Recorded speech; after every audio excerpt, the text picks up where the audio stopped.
What is going on, internet? My name is JB and welcome back to yet another Baldur's Gate 3 build video. Today we're going to be taking a look at a very fun, very thematic build that is centered around using one of the lesser used damage types in all of Baldur's Gate 3, that being poison damage and also the poisoned condition. This isn't something that I see used too often in builds, and with a new sort of, I'm not really sure if it's an exploit or a bug or just something that is working as intended in patch 8, with a new sort of way of getting extra poison damage on every single hits.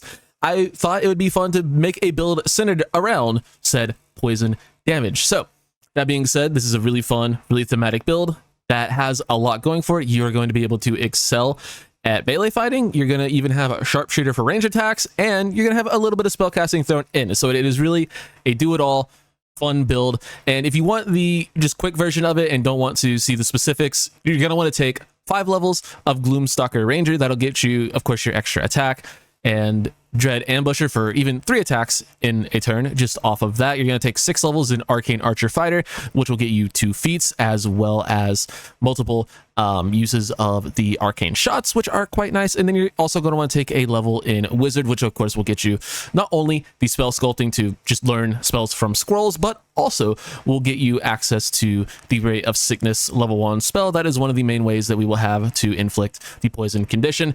This build does a lot of damage, has great self-sustain, and is excellent in any sort of honor mode party. That being said, not a whole lot else to talk about, so hopefully you guys do end up enjoying the build. If you do, I would very much appreciate if you guys stuck around, dropped a like, drop a sub if you like the content. I'm having a lot of fun making these sort of Baldur's Gate 3 videos, both builds and my playthroughs. I'm starting to plan another sort of playthrough around, just different crazy things we can do. And also in terms of the 4-player honor mode series, we did that fun thing where everyone missed a week, so we don't know when the next episode is going to be. Apologies for that. I'll try to get it out the next day after we do end up playing, but you know how it is. Not only scheduling D&D sessions, but just Baldur's Gate 3 in general is like, it's kind of impossible to get 4 people's schedules lined up, and we finally had that one scheduled time where we weren't able to play. So yeah, we'll hopefully get back on track with the 4-player series, and then Loretha's series, our Dark Urge honor mode run, is closing in on the ending of that. Only a few episodes remain. I have yet to edit them, but at the time of recording this anyway, but they should be out very shortly. Should continue with that tomorrow, so hopefully you guys are excited for that. And let's go ahead and hop on into this build. Okay, hopping into the build, we're actually going to be using Jaheira as our example character for this build, because the first time you meet her in the game, she entangles you in vines and tries to poison you. And if that's not fitting for the theming of this build, I'm not really sure what is. It isn't exactly on brand for her because it's not a druid build, but it's a ranger scavenger poison build. It's kind of fitting, at least a little bit. And like I said, the first time you meet her, she tries to freaking poison you, and I mean, you kind of also let her, but that's beside the point. That being said, we're actually going to be kicking things off, believe it or not, with a level in Wizard. That's going to get us a very important spell that we need for some of the conditions and some of the damage we'll be doing later on in the build. But kicking things off with our ability scores, we are going to go ahead and take a 16 or a 17 in dexterity. As always with these builds, is going to be a theme going forward. If you want to give this character Ethel's Hair and get up to 20 dexterity with your first feat, then by all means, you can, of course, give this character Ethel's Hair. Would not be a bad choice. We're going to go ahead and go with 16 in dexterity because I don't have that item, but it is what it is regardless. And then for your other ability scores, we're actually going to be taking a 16 in intelligence. I know we're a wizard, obviously you're going to want intelligence. This is our only wizard level, but one of our other multi-class options later on is going to have a lot of our DCs tied to our intelligence. So having high intelligence is going to be a good thing on this build, regardless of only taking 1 level in wizard. And then for our other stats, I'm going to recommend a 14 constitution, only because we can't get up to 16 with this extra 4 points. And then for the other points, you can just kind of put wherever. Of course, if you want this to be your party face, you go up to 12 charisma. Not really going to be great. If you want the extra carry capacity, go up to 12 strength. If you want to split up and go 10 wherever, I'm going to recommend just going up to 12 wisdom, though. Wisdom saving throws come up quite a lot in the game, and we're also going to be taking mostly ranger levels with this build, so having a decent DC for that is going to be nice. And like I also mentioned, of course, just saving throws come up quite a bit.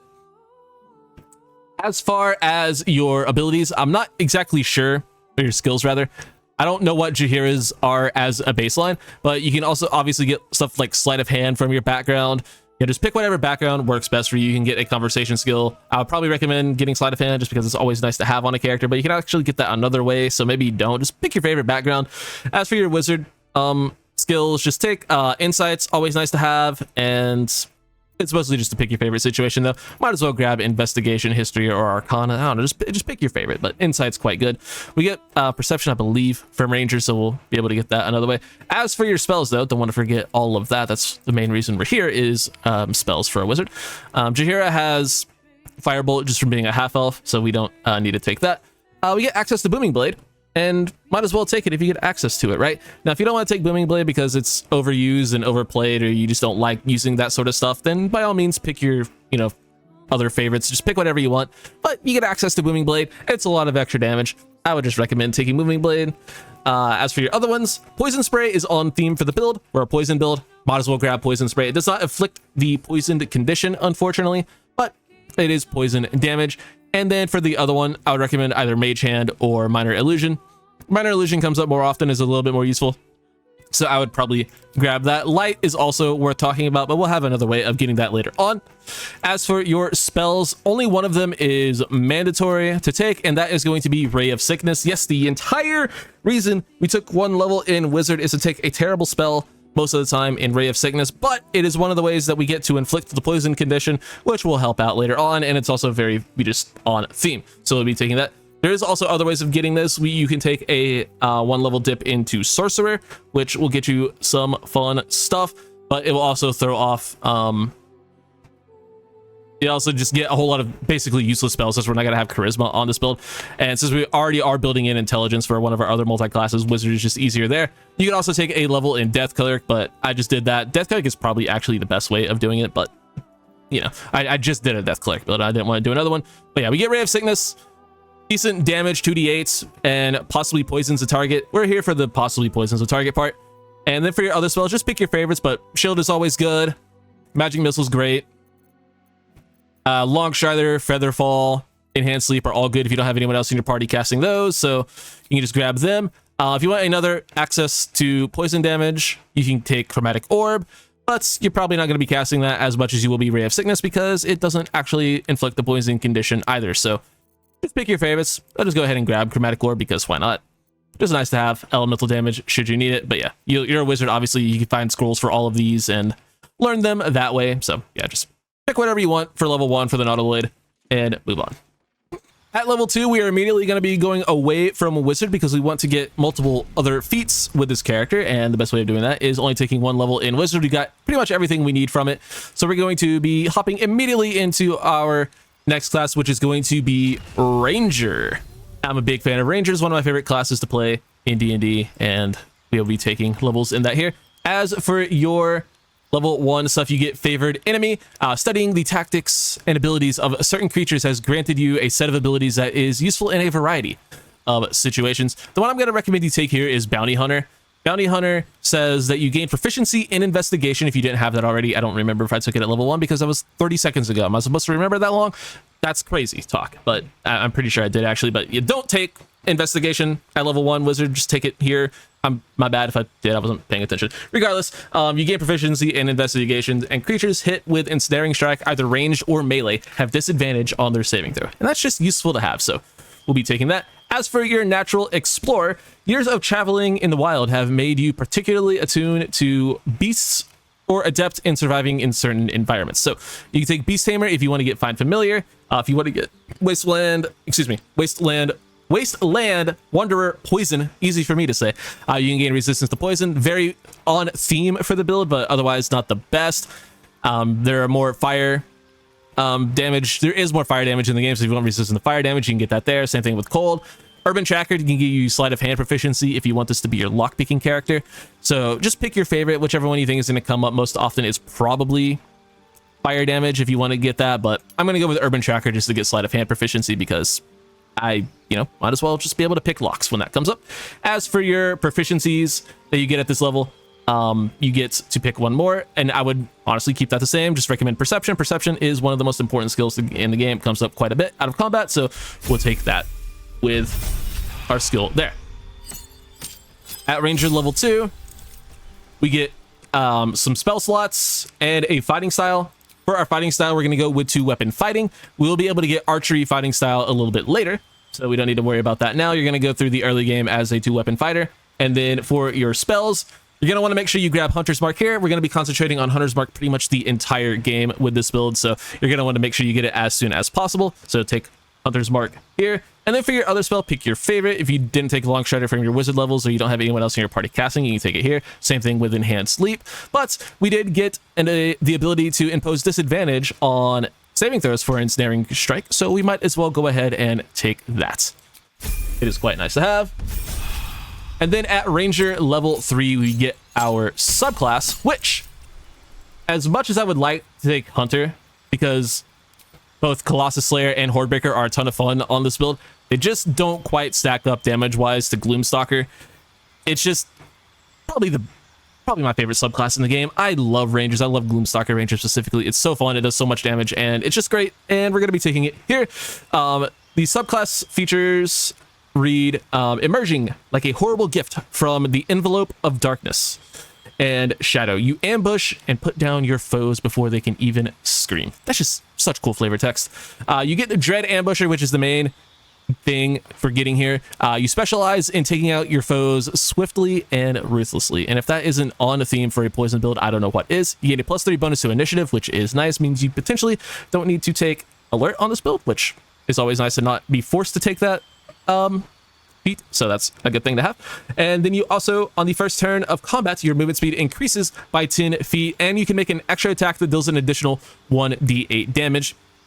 So essentially, you get extra attack at level 3, and since we're going to be focusing on 2-weapon fighting early, you get essentially 3 attacks. 1 with your main hand, 1 with your bonus action offhand weapon, and then a 3rd Dread Ambusher attack. So you're getting 3 attacks very, very early on. Not a lot of characters in the game can keep up with this build damage-wise, because Gloom Stalker is so strong early.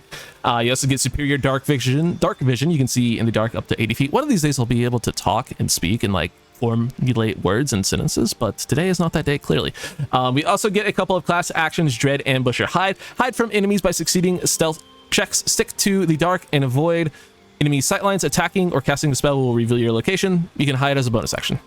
You can also cast Umbral Shroud. Wrap yourself in shadows to become invisible if you are obscured. So if you've hidden as a bonus action, you're successfully hidden, you can then just go invisible if you need to do that. If you really need to get out of a sticky situation, or you want to hit someone very hard from the shadows with advantage, you can certainly do that. You also get a free cast of Disguise Self, which is always nice to have. Disguise Self is a great spell. Makes traversing the early game, specifically the Goblin Camp, much easier, and it's just fun to have. So Disguise Self access is quite nice. You get another spell at this level, and once again, pick your favorite. I'm gonna go with Hell of Thorns because I like Hell of Thorns.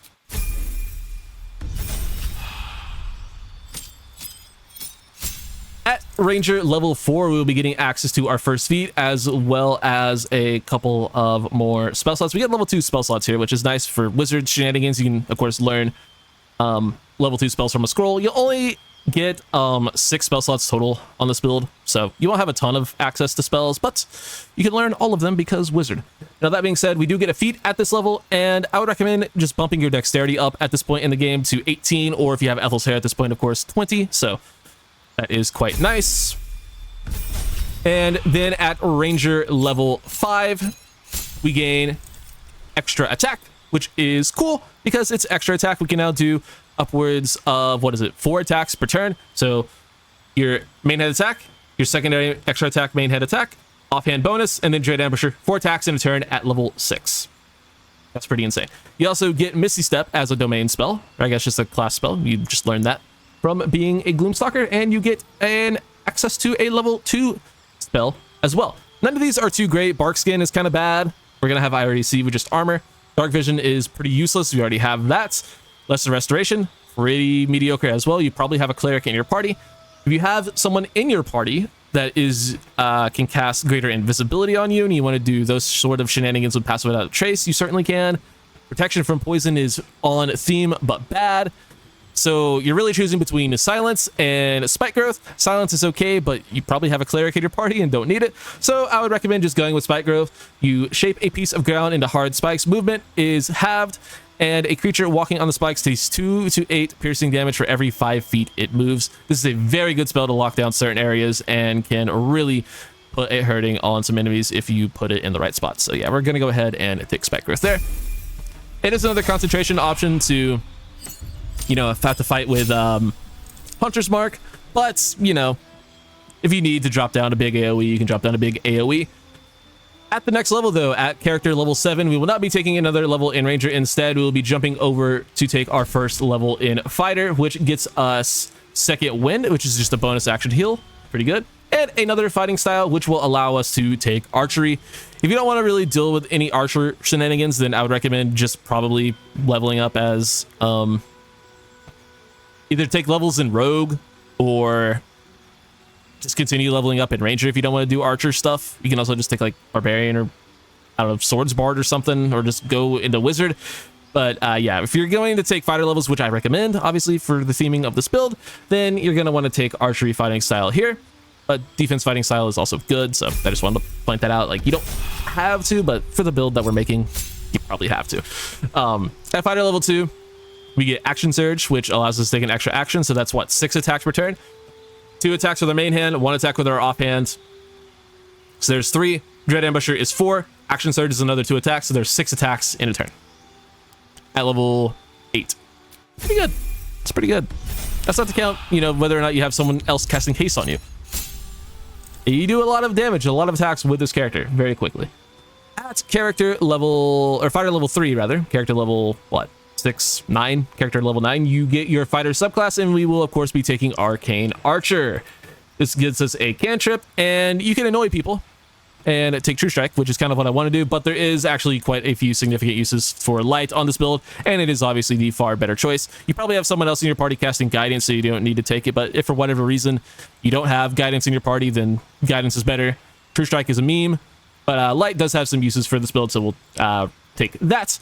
As for our arcane shots, we get to choose 3 special shots that we can take, I believe up to 3 times in a per short rest. So you can get multiple of these off per day.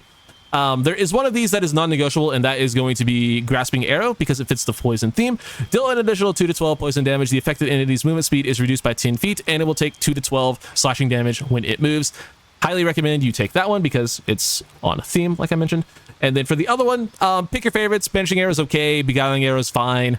Bursting Arrow is pretty good. Enfeebling Arrow is okay. But the winners here are going to be Seeking Arrow is pretty good. But Arcane Shot, Shadow Arrow, I don't know why I said Arcane Shot that time, but not the other times, deals psychic damage and can potentially blind someone. You're going to want to take that. And then for the other one, I recommend Piercing Arrow, just so you can shoot foes in a line and hit all of them for big damage. Now these saves are, we have a dex save for Piercing Arrow, we have a wisdom save for Shadow Arrow, and a strength save for Gasping Arrow. The DC for that is based on your intelligence, so that's another reason to take pretty good intelligence. We have, it's 8 plus your intelligence modifier plus your proficiency bonus, so by end game it'll be 8 plus 3 is 11, plus 4 is going to be 15, so not the highest DC, but you can of course have items to boost that. So yeah, it's not bad at all. Yeah, it's just right there. It's okay. Listen, I'm not the smartest person in the world. My intelligence is far lower than 16. That being said, those are the arcane shots we're taking. At fighter level 4, we get another feat. And if you do not have 20 dexterity by this point, you can go ahead and bump it up to 20 dex, or you can go ahead and come down here and grab Sharpshooter. Just turn yourself into even more lethal archer, because why would you not want to do that? I would recommend taking that. At fighter level 5, you get another extra attack. It doesn't stack, unfortunately, but you know, you have that. The main reason we're taking fighter up to level 6 is, of course, to get the third feat, which will allow us to take either the ability improvement, again, to get us up to 20 dex if we don't have Ethel's Hair. If you do have Ethel's Hair, though, you can take alerts. That's a great option. If you want to use other things other than light weapons, you can take Dual Wielder. That's pretty good. Lucky's always good to have. Savage Attacker, so you can do more damage. Could be quite good. Up is always worth pointing out, and then mobile is also pretty good. But since we don't have Ethel's hair on this, and I think alert is boring, we're going to go ahead and bump our dex up to 20, which still gives us better initiative anyway. If you want to take those final 2 levels in rogue to get like sneak attack, you can, but getting the extra feat is probably better in my opinion. But that's just another option for you if you why am I just realizing that Lae'zel's training dummy is a mind flayer? Yeah, you can take a rogue and get sneak attack if you want. As for your items, there are plenty of great options to choose from, but let's go over what I think are the best. Starting off with our main weapons for the build. Where did she go? Jahira? Wait. How'd you get over there? Let's start off with our main weapons for the build, and they are going to be the Thorn Blades. You can actually get multiple of these currently.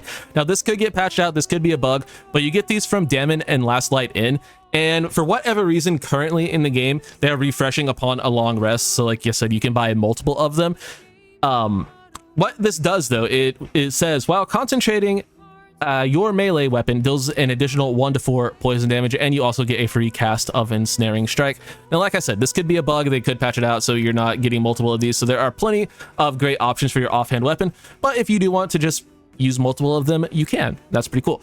But if, like I said, if you don't for whatever reason, or it gets patched, another option could be the Knife of the Undermountain King to use in your offhand.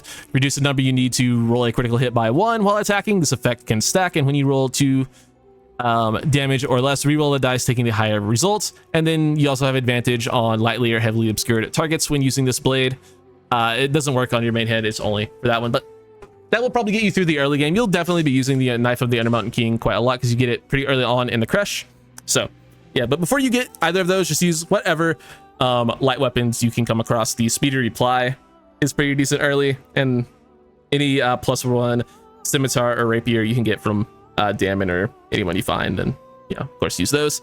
Other options, late game, Rhapsody is a pretty good offhand weapon. You get a +1 bonus to attack rolls and damage, and spell save DC for every foe you slay up to +3. That's just pretty good to stack. That'll help you land some of your arcane shot abilities. It'll help you potentially poison foes with Ray of Sickness. It'll help with stuff like the Poisoner's Gloves, which we'll get to in a little bit. But yeah, it's a nice offhand option. You get that in Act 3, and then another late game option is Bloodthirst. You can just more crit fishing. So if you want to crit fish, you can, but I like double Thorn Blades because it looks pretty damn cool. Moving on to the equipment, we'll start off with the helmets. And for this slot, I would recommend the Fistbreaker Helm. You get a +1 bonus to spell save DC, again helping with your arcane shots and poisoning foes and pretty much everything we're trying to do. And you also get a +1 bonus to initiative, helping out so you don't need to take frackin' alert. That's pretty cool. Other options, of course, are the Haste Helm early on. You can also use the Diadem of Arcane Synergy, which you get in the Creche. You basically deal an additional damage equal to your spellcasting modifier, which will be intelligence for us when you inflict a condition, which we're doing on pretty much every attack. And then if you found yourself missing quite a bit, you can get this from Roa Moonglow in Moonrise Tower. Not Roa Moonglow, Araj Oblodra, the drow lady. You can get this from her. The Circlet of Hunting, you have Hunter's Eye. You gain a +1 D4 bonus to attack rolls against creatures that are marked by Hunter's Mark, True Strike, Fairy Fire, and Guiding Bolt. We'll be concentrating on Hunter's Mark the entire game, so having that is an extra, chance to hit is nice. Like I said, if you're missing a lot of your sharpshooter shots or just want to have that, you can. It'd be nice if it were attack rolls and damage. It'd actually be really, really, really good, but it's just attack rolls. Other options, if you want to do Arcane Acuity shenanigans, you certainly can with the Helmet of Arcane Acuity and even the Gloves of Battle Mage's Power, but I would say like the one item on this entire build that is non-negotiable is going to be the Poisoner's Gloves, so I wouldn't really recommend it, but if you do really want to go Arcane Acuity route, you can. You could also go with the Reverberation route, but again, like the one thing that is like non-negotiable on this build is the Poisoner's Gloves, which I guess we should just go ahead and talk about now. Whenever you deal poison damage, the target needs to succeed a Constitution saving throw or become poisoned. And wow, you wanted to know, we also have a cloak that helps out with that. When you poison a foe, you heal yourself 1d4 hit points with the derivation cloak. So yeah, we're, like I said, focusing mostly on poisoning our foes. So having, extra ways of doing that, dealing poison damage, potentially inflicting the poison condition, it kind of fits the theme of the build, so I would probably recommend, you know, running the Poisoner's Gloves over anything else. But there are other options out there if you either didn't get these or just don't want to lean into the poison thing. But why are you watching this video if you don't want to lean into the poison thing? You get these in the back room in the House of Healing, the room behind the battle. That's where you can find these. Other options, like I said, really aren't any, but other options for cloak, there also really aren't any. Let's go ahead and get now into the armor. I'm using the UNT Scale Mail. You add your full dexterity modifier to your armor class. Additionally, this armor does not impose disadvantage on stealth checks, and you also gain +1 to initiative, further mitigating the need for alert. From Gloom Stalker, your helmets and your armor, you have the +5 to initiative that you would have gotten from alert. So we have that. Don't need to worry about it. We're good. Forget initiative. We're fine. Other options for this include the Adamantine Scale Mail. You get that, of course, in the Forge early on. You can also use the Spider Silk Armor. You gain a +1 bonus to stealth checks and advantage on Constitution saving throws, so you'll be able to keep your Hunter's Mark up longer. You can also, late game, use the upgraded Armor of Agility. It is just simply better than the UNT Scale Mail. You do lose out on the +1 to initiative, but you go from 20 AC to 22 AC, but you look way less cool doing it. I think the UNT Scale Mail is one of the cooler looking armor sets in the game. It's dyed in Feywild Green and Dun dye, by the way, just vanilla dye. But yeah, if you want to upgrade to the Armor of Agility once you get to Act 3, you certainly can. But I do like the UNT Scale Mail. We talked about helmet, cloak, armor. We've only not talked about boots. So I had the Vital Conduit boots. The wearer casts a spell that requires concentration. They gain temporary hit points, and you get a +1 to your athletics. Like I said, you're going to be concentrating on Hunter's Mark probably the entire game, so temporary hit points where you're concentrating is certainly fine. But if you don't want to use them, of course, the Disintegrating Nightwalkers are good for every character. The Helldusk boots are quite good as well, just an upgraded version of the Nightwalkers. You cannot forcibly be moved by foes' spells or actions, and you ignore the effects of difficult terrain. And when you fail a saving throw, you can use your reaction to succeed instead. And you also get Hellcrawler, which is basically just a Misty Step that does fire damage. So yeah, if you want to use those, you can. Boots of Persistence are also good. You gain freedom of movement and Long Strider, +1 to dex saving throws, also quite good.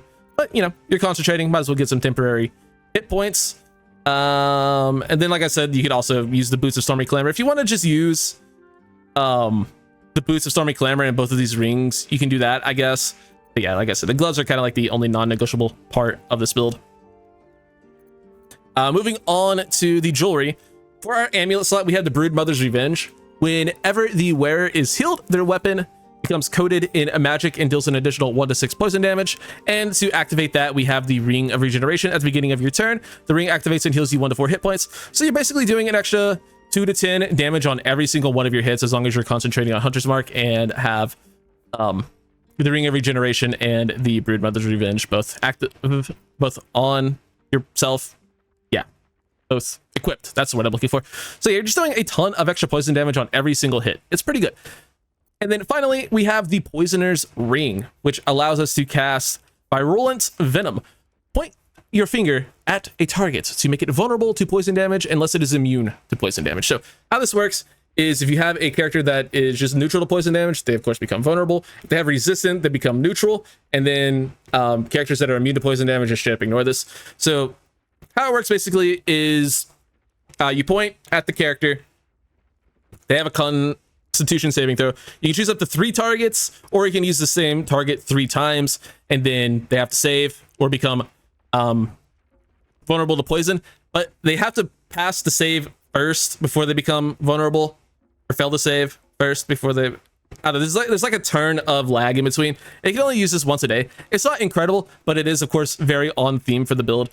So I would recommend using it, but you're probably not going to get it to activate too often, unfortunately, but it is really darn cool. That being said, though, once you use it for the 1 time per day, you can go ahead and swap out to the Strange Conduit Ring. Again, you're going to be concentrating on Hunter's Mark forever, so getting a little bit of extra psychic damage is probably the next best thing. If you're not getting a lot of value out of the Poisoner's Ring, feel free to swap those out. You can also just use the Ring of Protection for extra AC. Never a bad option for any build. And then another option, if you either didn't get the Brood Mother's Revenge, which you get from killing Kaga in the Druid Grove early on, or you just, you either didn't kill her or didn't get it for whatever reason, or just don't want to use it, you can, of course, use the combination of the Surgeon's Subjugation Amulet once per long rest when scoring a critical hit. On a humanoid, the wearer can paralyze the target for 2 turns, and then you could use Killer's Sweetheart. When you kill a creature, your next attack roll will be a critical hit. Once spent, this effect refreshes after a long rest. You don't have to, you can choose to use that critical hit whenever you want. So you can make a critical hit whenever and just paralyze a certain target whenever you want. Very strong combination, so, you know, use whatever combination of items here you want. I really like the idea of the Poisoner's Ring. It just doesn't always work out too well in practice. I would say the next best option is going to be the Strange Conduit Ring, though. But yeah, that is the build. Let me know what you think in the comments down below. I'm very excited to make more of these videos. I think this build does a lot of fun damage. It's a very fun thematic build, and I think it works quite well in practice. You're attacking a ton, throwing out a ton of attacks. You have some spell casting in there. You have Booming Blade. You have a lot of mobility. It's a very fun build. So let me know what you guys think in the comments down below. And that being said, I'll get on out of here. Appreciate you guys watching. Drop a like, drop a sub, and I'll see y'all later. Bye-bye. I'm bad at outros. I'm bad at everything. Oh, God, I suck.